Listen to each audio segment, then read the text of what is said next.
Hello and welcome to the Heads and Volleys podcast with me, Lee Dunn. I love that you came back for more. I have an interview today with Colton Bryant. He is the head coach for the women's program at Columbia State Women's Soccer, a program that he actually started himself. And the reason I've got him involved in this podcast right now is that he and I had some interesting conversation, and we'll get into this in the podcast, about the level of connection with the player. And I think that what he does, if you follow him online, you'll see that what he does with his players is it's the next level of how to engage with an individual and not just treat them as an athlete and not just treat them as someone that can play in a position or execute a game plan. So it's a fantastic interview that I really get into his belief and the way he does things and the reason he's having so much success. So definitely stay tuned for a really good chat with Colton about his path to the position he's in right now, kind of some of the decisions he's had to make, and then taking over at Columbia State and actually saying, hey, I'm going to start this program. And if you've been watching him recently, then they have just gone on and they won their division. So now they're heading into playoffs, and it's outstanding. And I think that he makes some good points about the level of player and not necessarily being Division One, but the work that he puts into it away from just expecting the X's and the O's to work, but what it takes to build a team and what it takes to look after a character is so fantastic. So definitely listen for more of that. Today's sponsors, as always, go with Tactical Pad. I love what Tactical Pad are doing, and it continues to be a great tool for me working through my A license right now. And I actually use some of that material in demonstrating the sessions that I'm going to deliver whilst I'm in Kansas working through the license, and then also in some of the video footage that I have to submit as part of the assignments away from the class. So if you have any questions about that, definitely let me know. But hit up Tactical Pad, go to leadunsoccer.com, check out Tactical Pad on there. You get yourself a little discount to use the tools. It's a fantastic tool, and I can't say enough about it. And then, of course, to Soccer Innovations for the tactics board that I use.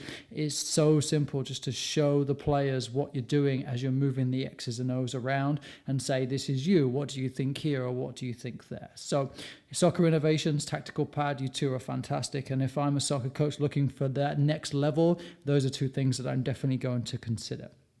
So here we go, getting into this conversation with Colton Bryant from Columbia State Women's Soccer. How you doing? Doing all right, mate. How are you? Great. Can't complain. Cannot complain. So you've been you're teaching this morning, is that what you're doing? Or this afternoon? Yeah, so I have just one class. Part of my deal as a head coach, I have one class I have to teach a semester. So I had exercise science earlier. Exercise science. You enjoy the teaching side of it, or you just kind of accept it as part of the role? I don't mind it. I wish it was maybe an easier class to teach, maybe during season, and then give me exercise science in the second season. But what I do like about it is that we have a lot of athletes in the class, and I like knowing the players from the other teams. So that's a nice thing, and it boosts our attendance at our games because they want to come watch. That's a really interesting perspective too, because I think a lot of people probably are worried about their own athletes or their own environment and not really see much else. So it's a really good opportunity to get involved, I guess. Yeah, it's a good opportunity for me to learn them, and then basically, obviously it creates sort of a nicer on-campus feel. So if I see them walking around, I can say what's up and maybe a name with them rather than hi, how are you, or something like that. So I don't know, makes it more personable. Yeah, I believe that for sure. So how long have you been there for, Colin? Started the program for the first ever time last year. They never had a women's program here before last year. How did you get into it? Well, I was living in South Florida at the time, and my mother had gotten a little sick, and I didn't like being so far away, and so there was an opportunity that I ran tournaments all around the country for full time anyway, so I still had employment. I could really live wherever I wanted. Sure. But I was coaching at a DA down in South Florida, and then when Mother got sick, I decided to go ahead and pack up and come back to Tennessee because I wanted to be closer to her. And then I just basically went to the school athletic director and proposed that, offering a program would be good. It would be an idea for this area. Soccer's really, really, really big in this area. And then basically we worked together and put together a minimal budget, a first-year budget, just to see if we could get it going. And it took a long time for the school to, well, not really the school. It took a long time for once the school approved it, the NJC, which is the governing body, it took a while for them to approve it. And then I actually accepted a job in California the day before the school called me and said that everything was cleared. Do I still want it? And so I had to call back in California and basically say I wasn't coming.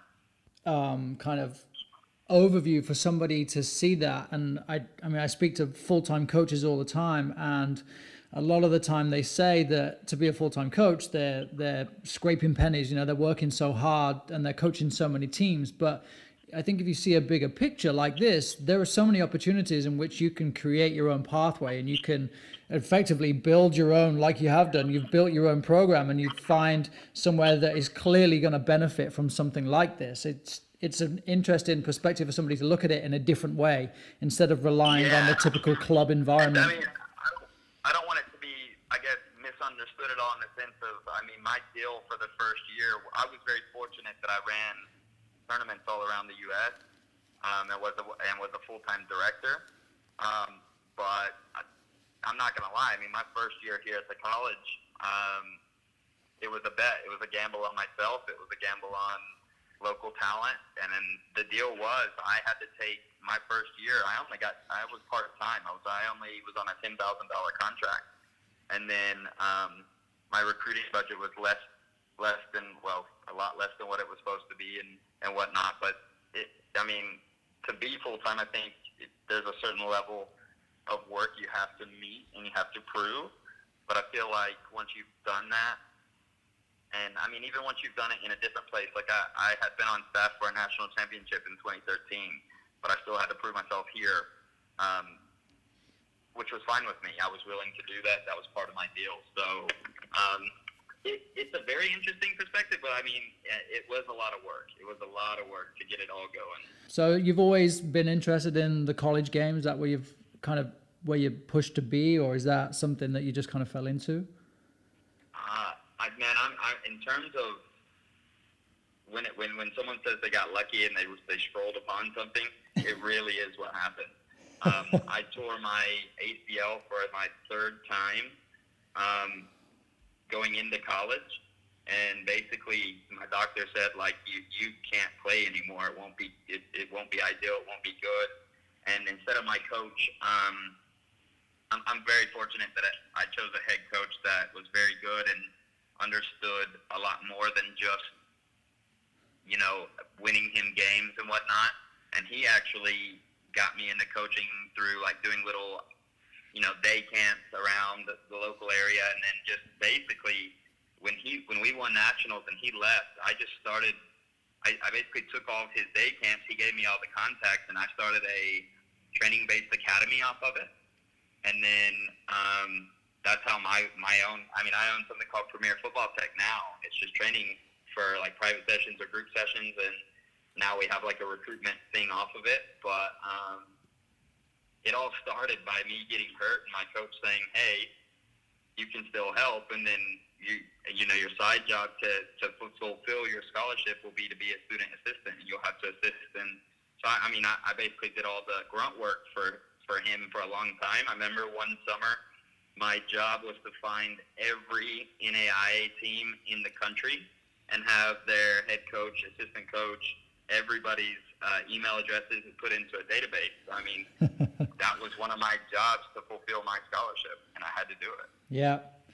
It's it's a foot in the door, right? I know so many people do so much of the same stuff. I get emails all the time about tournaments and about recruiting things that are going on, and I fully believe that somebody else, if they haven't brought that list, they are doing the same level of research that you did then too.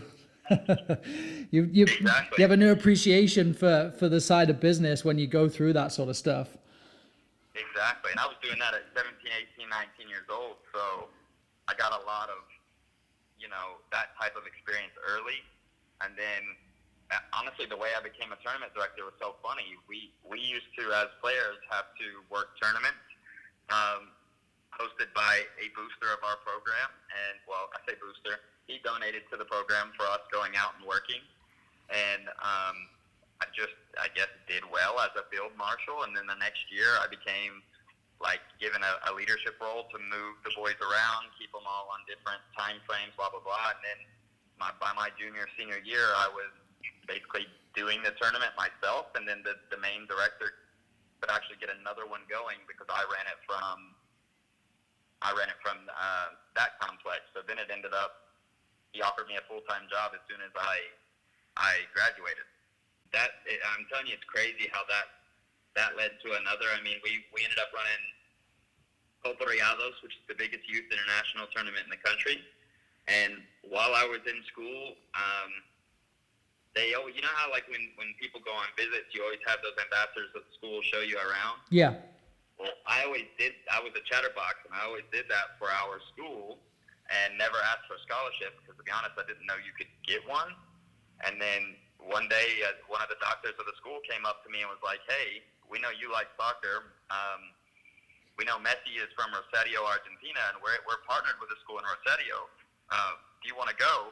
I was like, "No, because I can't afford it." And they said, "We're going to lose our partnership if we don't send students, so we'll scholarship you."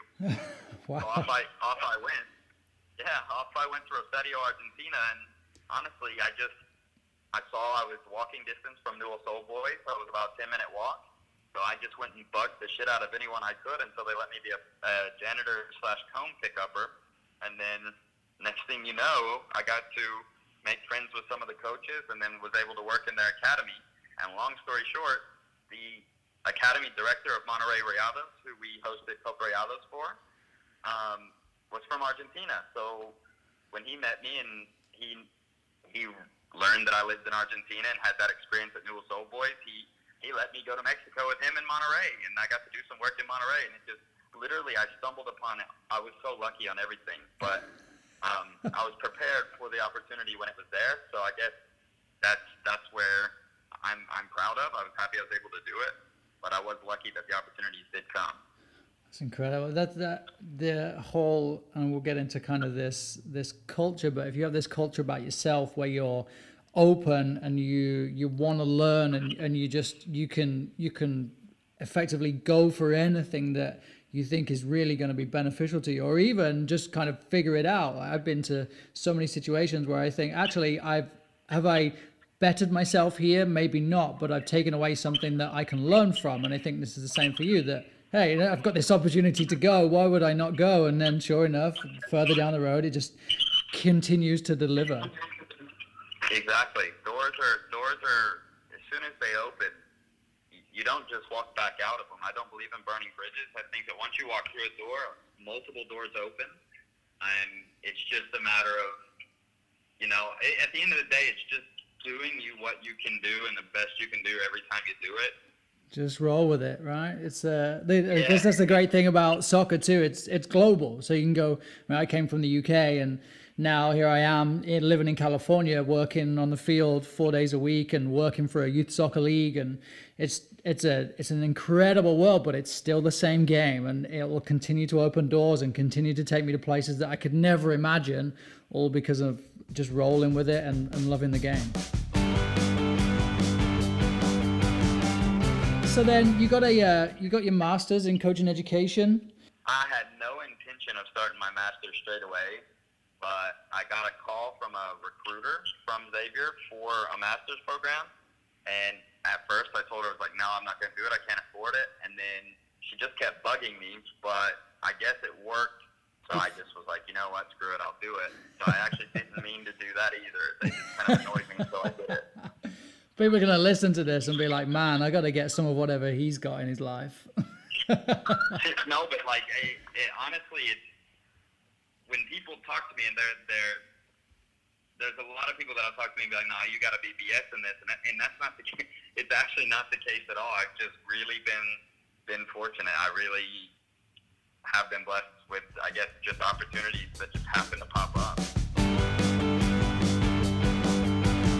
So we recently kind of went back and forth a little bit on some Twitter. Twitter's kind of the center of the coaching world, it seems. And so there was somebody who had tweeted about this player that was or was not working hard in practice, and what they can do about that. And I'm sure there's multiple opinions on it. And you and I kind of had a difference, and I think that's kind of what led me to engaging in this conversation. And I think I come from this objective position where I really think that there could be measurements, and then you come from a little bit of a different way, which is where you're engaging the player on if they believe they have done the best that they can do. So kind of want to get into this idea, and I think maybe that's where some of your master stuff came from that we got to. But like, where does this idea come from? Kind of this non-objective position, if you like. It's not you saying you didn't make good enough time or good enough passes, but it's kind of onto the player. Yeah, because I guess it started with, during my master's, we were challenged with a lot of questions, and all I learned through education, not just my master's, but all education, was we try and objectify too many things. I think that in our own schooling system, standardized tests are I'm one of those students that I literally, if I applied myself at all just to listen in class, I never had to study. But that's a blessing, because there's a lot of kids that listen in class, really, really study, and then they still don't make the grades I would have made. That doesn't make me any smarter or them any more stupid. It just means that we both were given different challenges and have to cope with them differently. So I just feel that objectifying a player's talent is total BS, because nobody will. People can try and train the same. People can grow up the same exact way Messi did, do the exact things he did from day to day basis, and not be as good as Messi, because there's just a certain thing about him that makes him better. Now, there's also a certain level of Messi that if he didn't work to achieve that potential, he wouldn't have achieved it.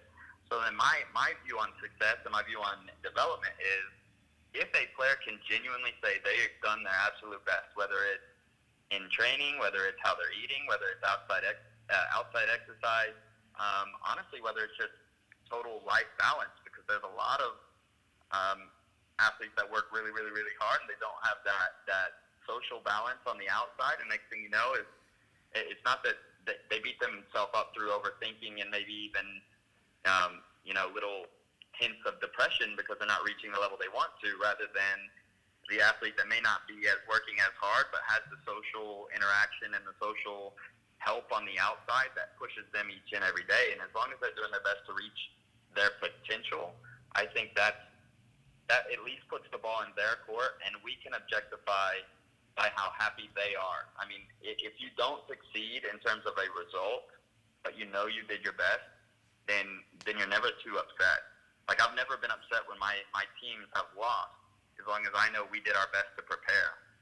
Now, it sucks as a coach because we can't always guarantee that our players have done their best on their own part, but we've done our best for them. So as long as I've done my best, I'm not going to take a loss personally. It's just, it's just unfortunate. And I think during my master's, we had to read and dissect a book written by John Wooden, and I think that helped me shape that mentality. I don't think that's necessarily his take on it. I think it's my interpretation and my spin upon what I read of John Wooden. Right. But there were a lot of principles in there that he stuck to that I thought were pretty cool. If they didn't have a haircut and clean shave, they don't get on the bus. So then next thing you know, your leading scorer is told they're not getting on the bus to go to a big away game.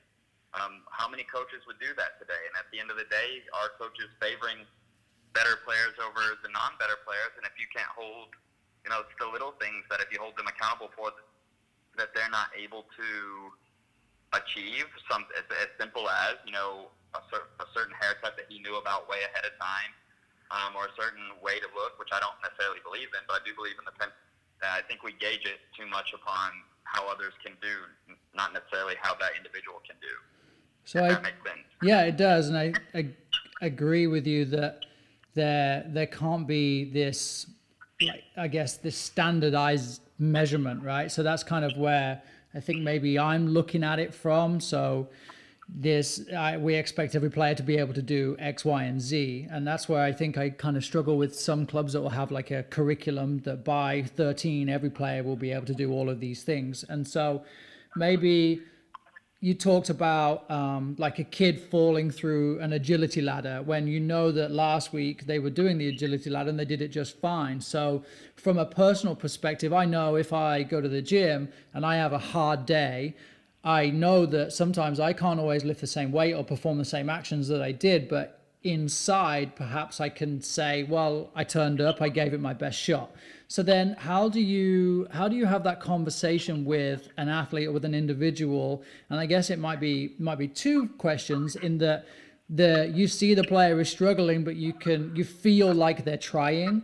And then to the other side of it, which is what the tweet was about, was that they feel like the player wasn't doing what they could do. So how do you have that conversation with a player when perhaps you feel like you know that they're not doing what they could?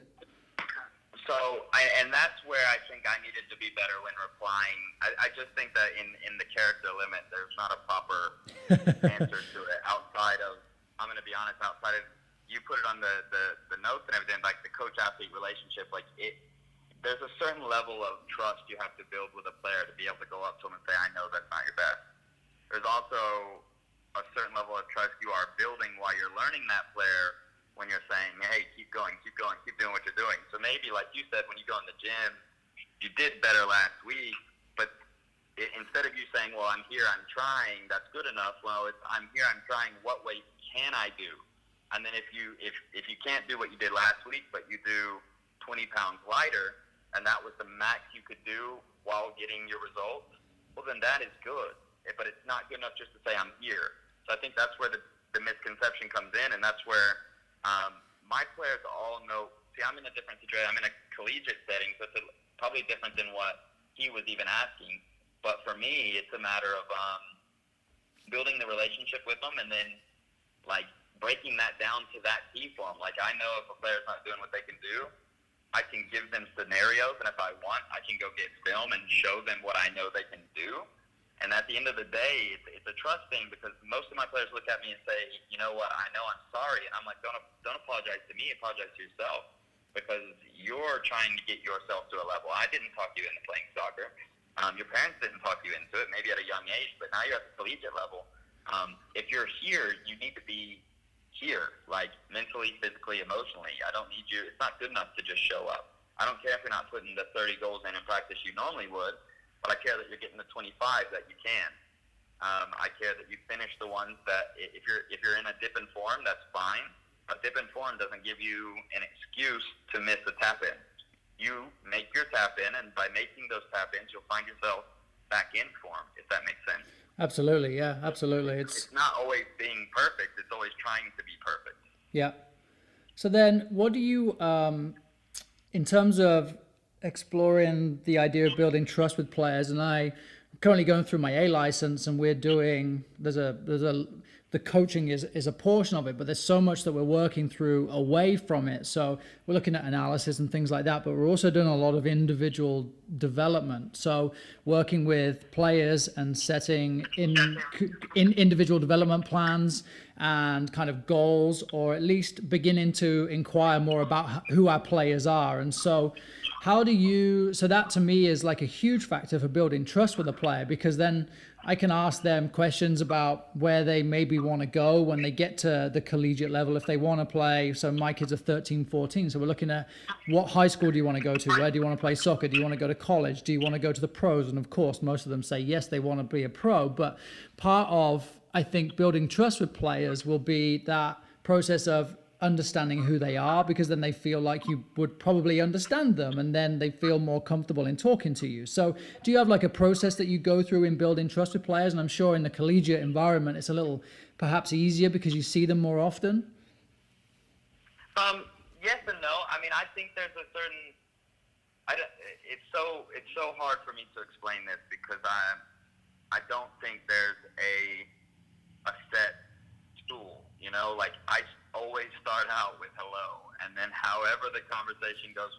If they're a quieter kid, it's going to be a lot more work. I'm going to have to speak to them on the side. I'm going to have to make them feel uncomfortable. But as long as they, most of the time, as long as they feel uncomfortable, they just think I'm that crazy older person that just wants to speak to them because I'm supposed to. But at the end of the day, it's about gauging their personality and everything, because I have players that they feel like they're entitled to me speaking to them like that, and then there's times that they look at me funny when I'm harder on them. But at the end of the day, I don't. The reality of my job is at the collegiate level, and it's nice at the collegiate level, but I treat it the same way everywhere. The reality of it is, as a coach, we're supposed to win. That's the reality. But the way I try and go about it is, my win-loss column is not my win-loss column in terms of 1-0, 2-0. All of my players know that, especially my girls, my high school boys, they say the same. But my win-loss column is, do they go that extra mile that day to say happy birthday to me, or am I going to get a wedding invite in the future? That's how I gauge my success. So by doing that, I think you can be on a team that doesn't win and build stronger relationships than anything, because you're building through adversity. I think you can be on a team that wins and be more disconnected than you've ever been with any of your players, because at a certain level of winning comes a certain level of comfort. And I think that for me, every player is differently, and I have to treat it that way. So I can't really answer the question per se outside of I just speak to them and see where it goes. And that's just my sort of way.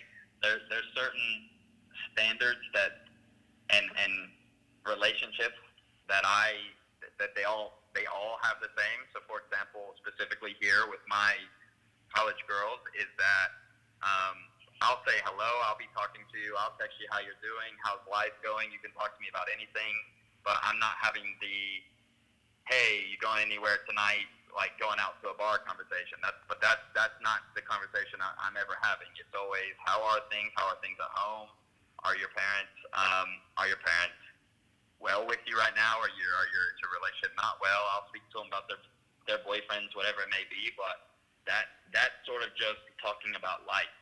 I think that there's a certain level of relationship that can be overstepped, and I think that at the end of the day, you are their coach, which means you can be that mentor figure, but you can't be that best friend.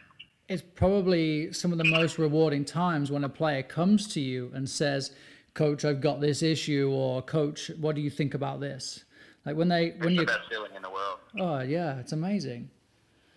Even though sometimes it's like, oh, I'm not sure about that one, or let's talk about that a little bit more. But it's so rewarding. It is, because they're willing to speak to you, and it's about the whole reason I've ever gotten into it. And I know a lot of coaches say it, and I know it sounds a cliche, but I'm a walking cliche, so it is what it is. I really did get into it because I wanted to be who I needed when I was younger. Not necessarily when my mom first heard me say that as a coach, she was like, "Did I not do good enough?" I was like, "No, that's not what I'm saying at all." What I'm saying is, my coaching thing is I want that person. There's certain things you just don't go to your mom about, but you could look to an older person and maybe speak to them about and respect them. Everyone has that hero that's outside of immediate family, and I wish I had one. And so my goal is, I would like to. It's hard to do, creating that relationship and also being able to be hard on them. But that's also where I think you find the most success, is in that gray area, that uncomfortable area for both of you, in terms of, yes, you're trying to build the relationship, but you've also got to keep them at a level that they can't do whatever they want and get away with it, specifically if it's your best player, which I think is what, for example, I think that's what that question is hinting on, which is why I'm leaning that way. Sure. I think it's the best player that knows that they're the best player, and they don't want to be held accountable at practice, because they know they can threaten to quit, and 90% of coaches will beg them to come back.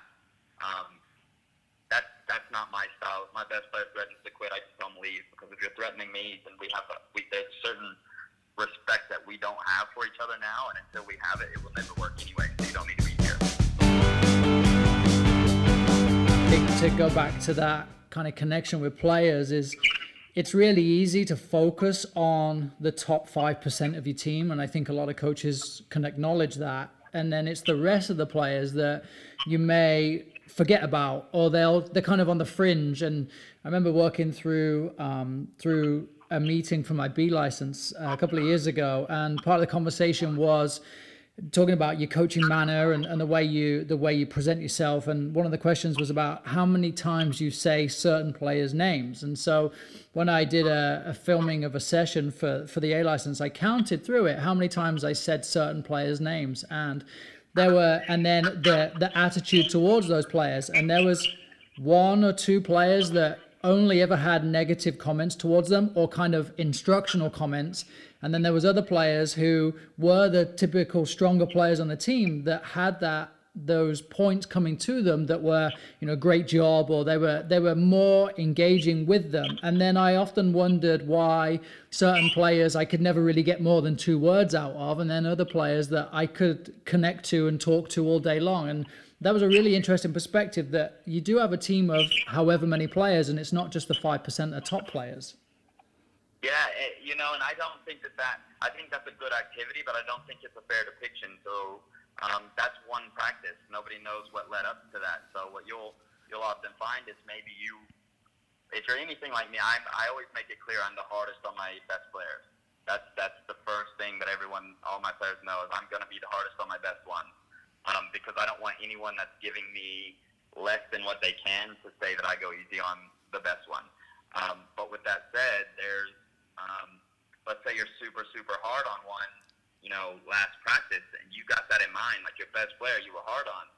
Well, I bet that next practice you're more positive to them. So that activity itself won't reflect the week or the month or the year of what you've been doing. You see what I mean? It would have to be a consistent, that activity every time, because there's certain ones that you've been nice to that you need to be able to correct, and you just got to know when to do that. And I think that when you objectify it like that activity, it's great for detail, but it doesn't tell the whole story. And I think the only thing that can ever tell the whole story is what's going on in our minds. We as coaches truly have to believe that what we're doing is the right thing. And if we truly believe that, I don't need a rubric or an objectifying thing to critique a player, as long as I have the relationship with the player and they trust that what I'm saying is authentic. You know what I mean? There's just a certain level of, they don't need to see numbers, they need honesty. Completely. I have players here, some girls, I've read them wrong, and sometimes I'm too nice to them, and they're like, Coach, tell me what I need to do better. So one of the games, we had a girl that she thought that she wasn't performing well. I thought she was doing fine, but I realized that she needed to face her fear. So normally whenever they get in that way, I take them off. This specific girl, this game, I just said, look, the more you mess up, the more you fight yourself, the longer I'm keeping you on. You better adapt, or it's going to be a long game. And she had the best second half of her life. Which is really interesting, because you're right. Most of the time, players like that just be pulled off the field, and we'll talk about it later on, or I'll show you some film. So then we kind of talked a little bit too about individual goals. So how you think maybe those individual performance goals may be hindering players' decision making. And I think I kind of get you on that point in terms of them suddenly being focused on those specific points. So then kind of how do you approach individuals? Is it just knowing that they are doing their best, knowing that that's your relationship with them, and you understand, like you just said, when they need to be pushed or when they need to be kind of looked after a little bit more? Or do you approach it in a different way? Like I said, it'll always depend on the athlete. Like there's kids that I will tell them that I think that they're doing their best, and I absolutely know that they're not. And the best part is they know it's not their best. And then what you'll end up finding is they'll be asking questions that they ask or comments that they make can give you a lot of detail as to how authentic they're being in front of you. Yeah, look, I know you're doing your best, but I'm going to have to move you over there because I'm going to be honest with you, you're not beating this player maybe. And he would look at me like he thinks I can't beat this player, and the next thing he would do is go do it. So it's almost like telling them, hey, it's reverse psychology in a sense of, it's how you can get the best out of him, by challenging him, or by not even challenging him, by saying, look, I concede that you're not going to be able to get past him. That pissed him off, and he went and got past him. Well, that happened to be my best player, who was voted #1 ECNL player in the country last year for his age group. Well, at the end of the day, my question to him after the game was, in that moment, I used it that way, but I always use those little side coaching moments. And I grabbed him, and I just said, why did you need me to do that for you to beat him? And he was like, I don't know. It was just getting in my head. And I said, well, what could get in your head more than me saying you can't do it? He goes, well, that pissed me off, so I went and did it. Okay, so just do that every time. You know what I mean? So every player, you just handle it with differently. It's all personality types, but where coaches, I think, get it wrong is they don't, and I don't want to say get it wrong because I don't think I'm right necessarily. I think that I like my way, and if it works, great. If it doesn't, I need to adapt. But I feel that if you learn the player, you can spin a web however you need to. You can know they're one way and spin a web a whole different way just to challenge them. You can know they're one way. You can feed into that. It depends on the moment. It has so many variations as to what topic you're on, why you're on that topic, how you've treated them in recent times. And for me, I take all of that into account. But I'm crazy. All my players I will text them if they have questions. I'll sit and talk to them for hours if they have questions, as long as I have the time. I just think that there's just a certain understanding as a person before you can get the player. I don't think it's possible. So then, I guess for my own curiosity, really, in terms of, do you ever write anything down for players? Do you ever present like development plans? Do you ever present like goals or targets or anything like that for them? Development plans, no. I give them like little stupid things, like, I don't want to say stupid, but I'll go up to one of my players, my leading goal scorer, and be like, all right, I'm looking for 10 tomorrow night. Because if I say, hey, I really need you to score tomorrow night, there's a pressure that if they don't score, it's not good enough. If I say, hey, I need 10, it's funny because no one's going to score 10 in a game usually, but they usually are used to getting one, so they think it's funny, but at the same time, I've just challenged them to go get them at least a goal. Sure. So it's how it's also saying that to the player that I know is going to take it that way. So in terms of each player, if I see a player that's not confident, and I don't want to give them goals because if they're already not confident, they're going to beat themselves up over the goals. But what I will do is go find clips and when I'm doing my game breakdown, clips of things they did very, very well. And I'll say, hey, this is very, very well. What would you do to add on to it? And then they can visualize and add to it. And then I can say, okay. And I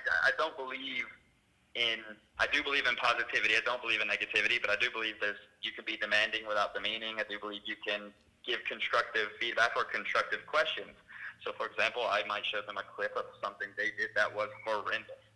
And I would just say, obviously this wasn't right. What would you have switched and why? And what they'll end up finding is there's players in that clip that are specifically placed in specific spots that maybe led them to do something. So then maybe it wasn't their fault. Maybe it was someone else's. I'm okay with telling them that. I just want to go through all scenarios and give them all ideas of how they could do better. But that's the tactical piece of it. The one thing that we don't have basically a zero tolerance policy on is how you speak to them. So I could tell someone to shut up and I could ask them to please be quiet. They both mean the same thing, but one of them takes it a different way.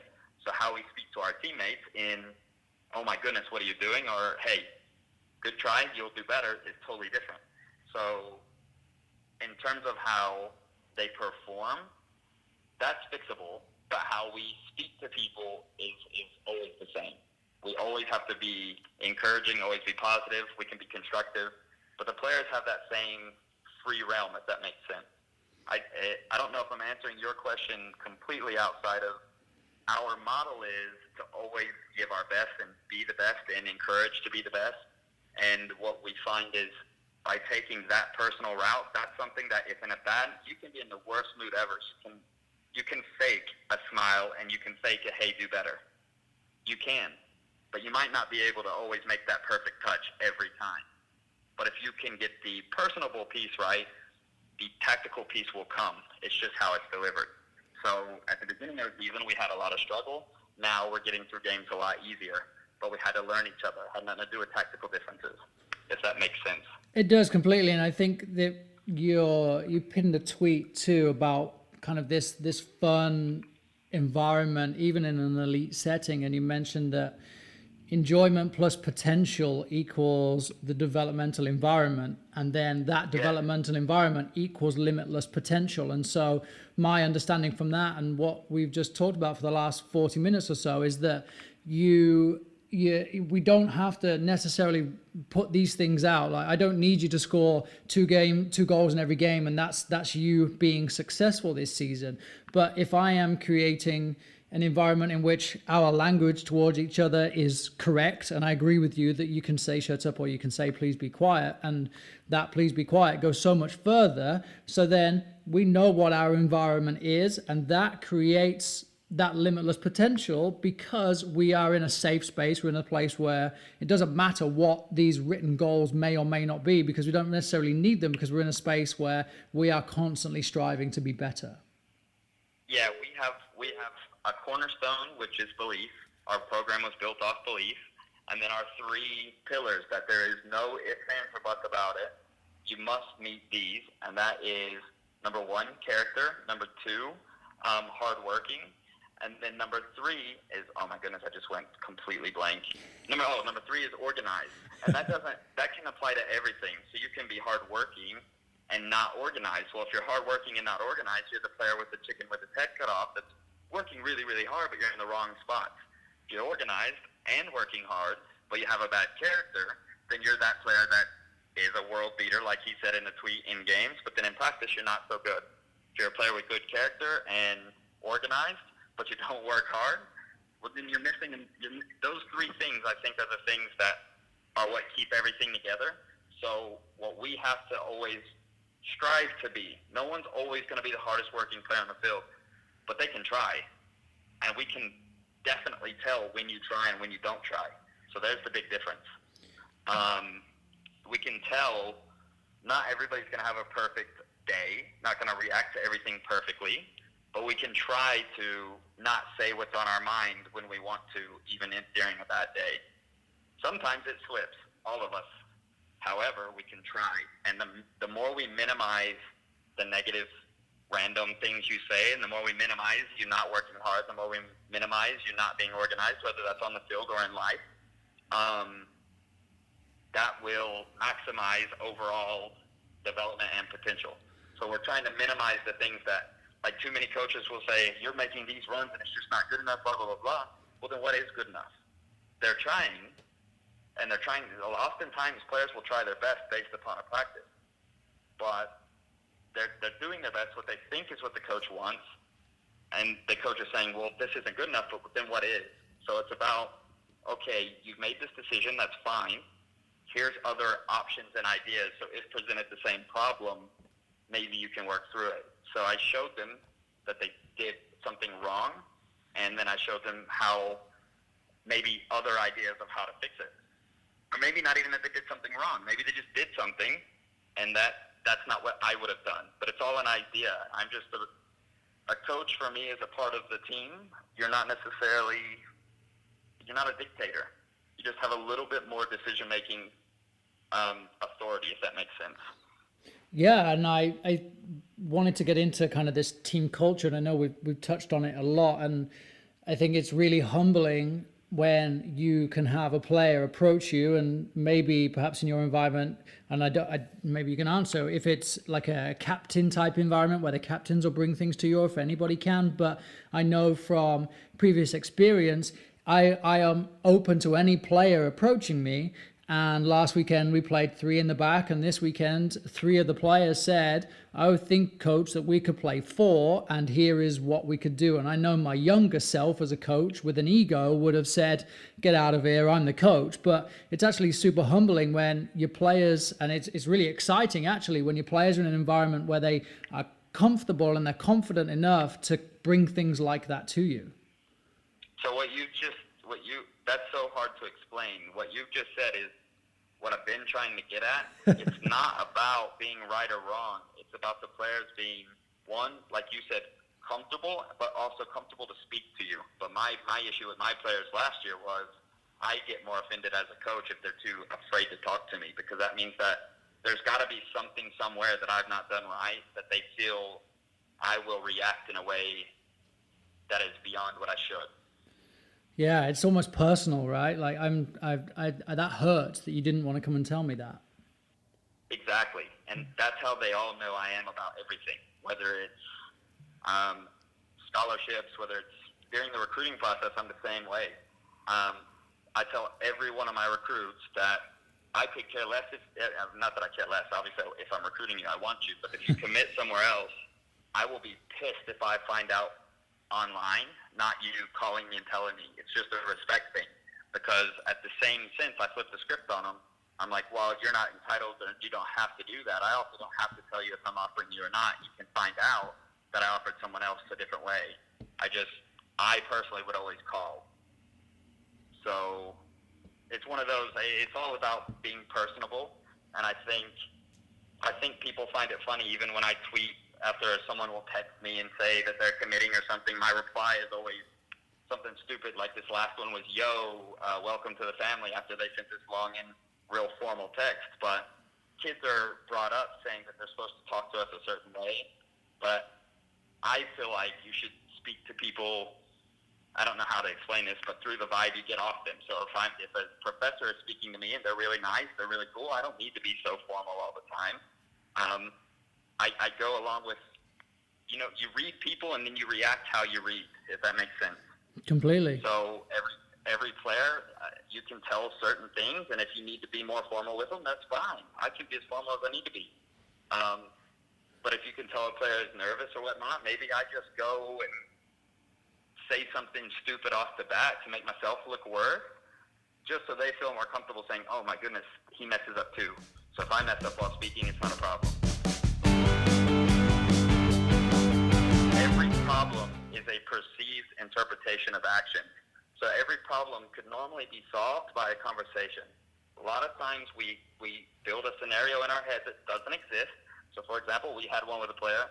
Oh, our player, she just keeps saying this to me. He's like, well, is she wrong? No. Okay, then why are you here telling me this? Well, it's how she says it. Okay, well, go talk to her. Tell her that you're understanding the message. Get that you're doing this wrong. You would just, maybe, hopefully, get a better message out of it. And for me, that's a problem with one player that doesn't need to be had. The other one doesn't even know about it. So unless we're reading each other's minds, we can't fix it. So they have to speak to each other first before coming to me. Have to. It's like when my wife says we need to talk, and I think, oh my goodness, like, what, did I not do something? Does she not like me anymore? And then we have that conversation, and she says, no, I just needed to find out what you want for dinner. Exactly. But we all have these scenarios we create in our head.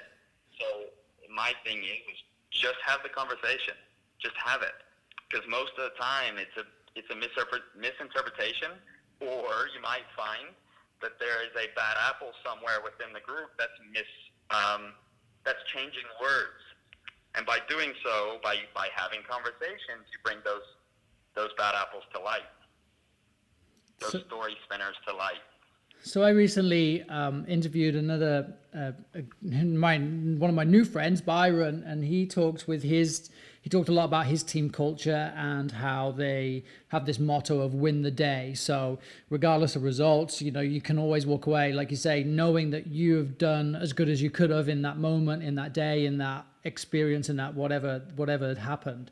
So do you have do you have anything like that? Do you have a way that you would summarize your program to recruits, or is there anything like significant that stands out like that you would share with them and kind of live by? Was it your three pillars? Is that what you kind of go with? So the 3 pillars is is everything that we will always say to players, except the very big message I get to all my recruits is we want to be the program that players want to join, not that I have to convince them. So in terms of recruiting, I'm a backwards recruiter. I tell you what we are, what I envision, what the girls envision us to become, and if they think that if we say nationals is what we would like to become, then I view it as a compliment that we're recruiting this player. Some recruits look at it as, well, they're crazy. They're not going to be able to do that. Well, you're right. If we can't get the right players, we can't go win nationals. But it should be a compliment to you that we think you're the player that can help us move that direction. So with that said, it's how they interpret the school recruiting them, but at the same time, how they respect themselves. I think that players oftentimes, when they say it's D1 or bust, I think they're not respecting themselves. I think that they're putting themselves in a bad situation because D1 or bust isn't necessarily the way. I think we're creating something special. You'll see me tweet or say all the time, we're creating something special, but it's not a gimmick. every recruit that comes and visits, I'll say, I've told you 1 billion times we're creating something special. I hope now you understand. And they say, yes, I have no idea how to explain it, but you're right. Because I think what we're building here is not based upon a model other than people. We are building better people. We are building care for people. My goal every preseason is to make them cry in the locker room through empathy. We ask them questions. We ask them to get deep. We ask them to be vulnerable. But by doing so, we learn a lot about each other. Whether it's me, whether it's them, we can ask whatever questions we want. It's just a matter of being open, vulnerable, and building off that. So we're afraid to even be complimented because we are afraid that it's taking us cocky. We're not giving you a compliment because we're supposed to. We're giving you a compliment because you deserve it. I had a girl the other day I was going to put on. I could tell she didn't feel comfortable. We were playing the number 20 team in the country. We were tied 0-0, but in terms of the game, we were doing really, really well. We had more shots, more possession, more everything. And then we had an injury. And I looked at her while she was warming up, and I just said, are you ready? And don't take that the wrong way. Are you prepared to go in? Because if you're not, we have a player that can. And she looked at me and said, no, coach, honestly, I'm not. And I was so proud of her because how many players would try and force that situation, go mess up, and then hate themselves for it? Yeah. She knew that she could tell me that, and I wouldn't be pissed at her because she would. Normally, players are thinking this late in the season, I should be prepared. But in that moment, she said she wasn't, and I didn't hold it against her. In fact, I was proud of her. Could you imagine a world in which we're empowering players? Yeah, and see, I just feel like that's sort of what we want to do. How to do that is going to always be ever-changing from personality to personality. But I like to revisit kind of the recruiting idea of saying to someone, you have been chosen, or we think you would fit into the mold that we have here, and right. They are then joining you in an environment that they have already brought into, or they understand their place in it, and it's not necessarily about them. One of the last questions, and every recruit gets so weird when you ask it, is every recruit knows why we should want them. But they don't. What I find is they're not the most comfortable when I say, why should we want you? And on-field ability doesn't count. And that's really hard for them to answer. Some of them can answer straight away and say, well, I'm very supportive, like blah, blah, blah, blah. Those are the kids that 9 times out of 10 will fit perfectly. Sure. The ones that have to question it, it doesn't mean that they can't fit perfectly. It means that they don't know themselves yet. So what does the best player on the team bring outside of the field? Normally your best player can't say I'm the most supportive. And the ones that can have already got all the offers elsewhere because they've made that difference. So are they going to add to the team? Are they going to multiply in terms of bringing people together? Are they going to subtract in terms of pissing people off? Or are they going to divide in terms of try and really get people on their side to turn against the thing, which only divides the locker room? So that we always ask them, why should we recruit you?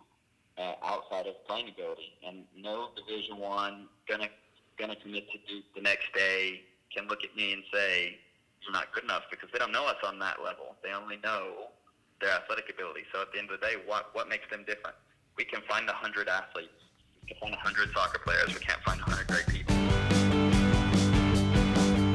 You're always on Twitter at Coach Colton. I think the stuff we've connected on Twitter has been brilliant. I think that even just reading things like I looked at it the other day when you posted about that recruit committing to you, and I saw the same thing. She's like, yeah, this is great. Thank you so much. And you're like, yeah, great. Welcome to the family.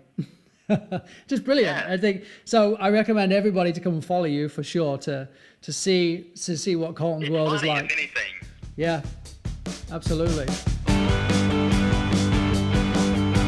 Colton wraps up there. He's super busy on Twitter, and it is often pretty funny too, with him sharing about his interaction with his players. So definitely check him out at Coach Colton. And to summarize now, there's so much that we cover there, and I think there's so many pieces of quality information, from just taking advantage of opportunities that are presented to you from his early days, then talking about if you are doing the best for your players, that it's an environment where they can be the best that they can be, or at least working to be the best. And he mentioned something that I thought was super interesting about not taking losses personally because you feel like you have done the best that you can do to prepare your players. I think that's something that's super prevalent, especially in the youth game, where there's a lot of variables in the game, and if you can walk away from it saying that you did your best, I think that that's not necessarily a selfish kind of self-winning attitude, but it's an environment that will help keep you calm, especially on the wild sides of youth soccer. So talking about the conversations with players and then building trust, and he really hit on his why and to be that person that he never had as a player. And I often joke about probably being a pro if I'd have had me as a coach, and I think we're very connected on the why.